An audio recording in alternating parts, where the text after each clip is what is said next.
कृष्णा। ओम नमः शिवाय। साल 2024 में प्रदोष व्रत की संपूर्ण कथा और आरती। कार्तिक मास के कृष्ण पक्ष की तिरोसी तिथि को प्रदोष व्रत रखते हैं। प्रदोष व्रत किया जाता है और प्रदोष तिथि पर भगवान शिव की समर्पित है।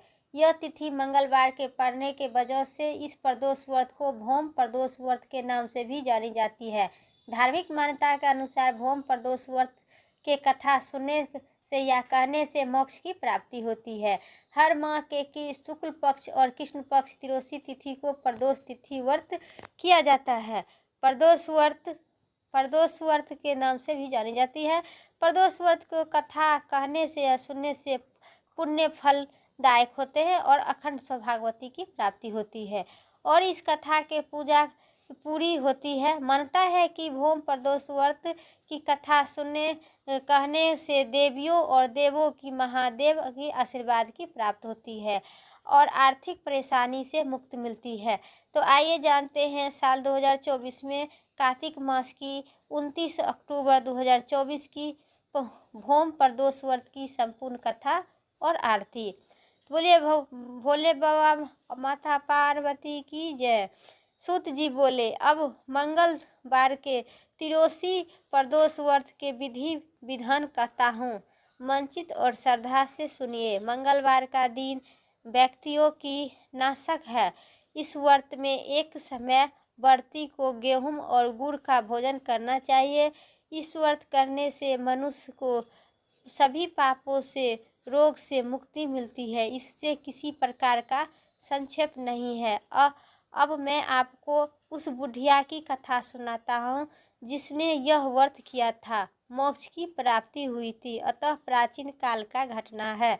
एक नगर में एक बुढ़िया रहती थी। उनके मंगलिक नाम का एक पुत्र था। वृद्धा को जो हनुमान जी पर बड़ी ही श्रद्धा था, वह प्रत्येक मंगलवार का हनुमान जी का व्रत रखकर यथाविधि उनका भोग लगाता था।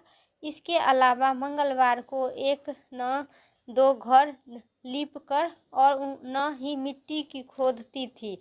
घर लीपकर मिट्टी खोदकर और भोजन बनाकर हनुमान जी की चढ़ाती थी। इसी दिन कार्तिक मास के कृष्ण पक्ष की प्रदोष व्रत आई।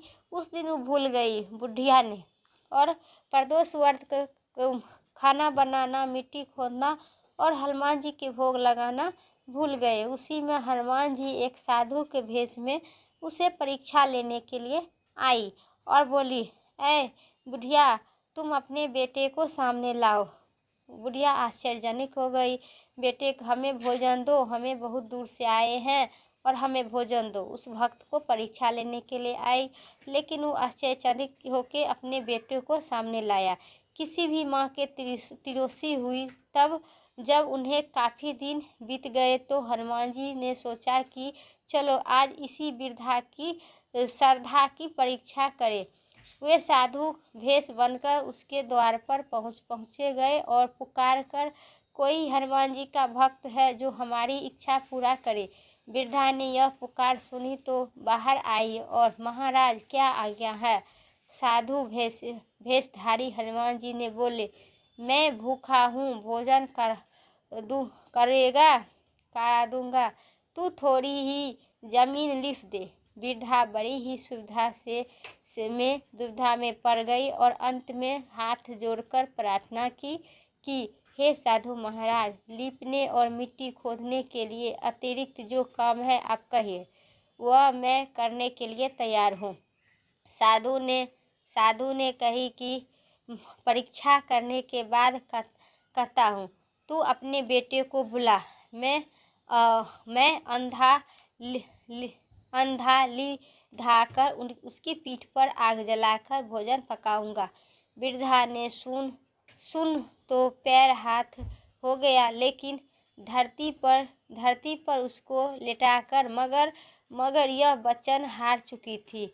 उसने मंगली को पुकारकर साधु महाराज के हवाले कर दी, मगर साधु ऐसा ही मानने वाले नहीं थे। उन्होंने वृद्धा के हाथों से ही मंगली को आधा धर लटाकर उसकी पीठ पर आग जलाकर दुखी मन से वृद्धा अपने घर में अंदर घुसी और साधु जब भोजन को बुलाकर कहा कि मांगलिक को पुकारे तो लगने लगी। अब उसका नाम वृद्धा को भोजन के लिए मांगलिक को पुकारना पड़ा। पुकारने की देर से मांगलिक बाहर से हंसते हुए घर से दौड़ी आई। मांगलिक को जीता जागता देखकर वृद्धा को सुखी आश्चर्यचकित हुआ। वह साधु महाराज के चरण में गिर पड़ी। साधु महाराज ने अपने असली रूप में दर्शन दिए और हनुमान जी अपने आंगन में देखकर वृद्धा को लगा कि जीवन आज सफल हो गया। इसी प्रकार का प्रदोष व्रत जो प्रदोष व्रत करते हैं, महीने में 2 बार प्रदोष व्रत आती है, जो शुक्ल पक्ष और कृष्ण पक्ष के प्रदोष व्रत है। तो आज ये मंगलवार के दिन पड़ने पर मंगल प्रदोष व्रत, भौम प्रदोष व्रत और हनुमान जी की कृपा होती है। जो माताएं भक्त श्रद्धा भाव मन चित्त से प्रदोष व्रत करेंगे, उनके संतान की सुख की प्राप्ति होगी, तकदीर अच्छी बनेगी, भविष्य और सुख समृद्धि बने रहेगी। और जो कथा कहते हैं और सुनते हुंकार भनते हैं, उन्हें हनुमान जी सदैव अपना कृपा बनाए रखे। बोलिए हनुमान जी महाराज की जय, भोले बाबा माता पार्वती की जय। मेरा कथा यहीं तक था। उम्मीद करते हैं कथा अच्छी लगे। चैनल पर नए हैं लाइक करके सब्सक्राइब करें, कमेंट में ओम नमः शिवाय ज़रूर लिखें। अगली वीडियो लेके आते हैं, तब तक के लिए हर हर महादेव, जय सिया राम।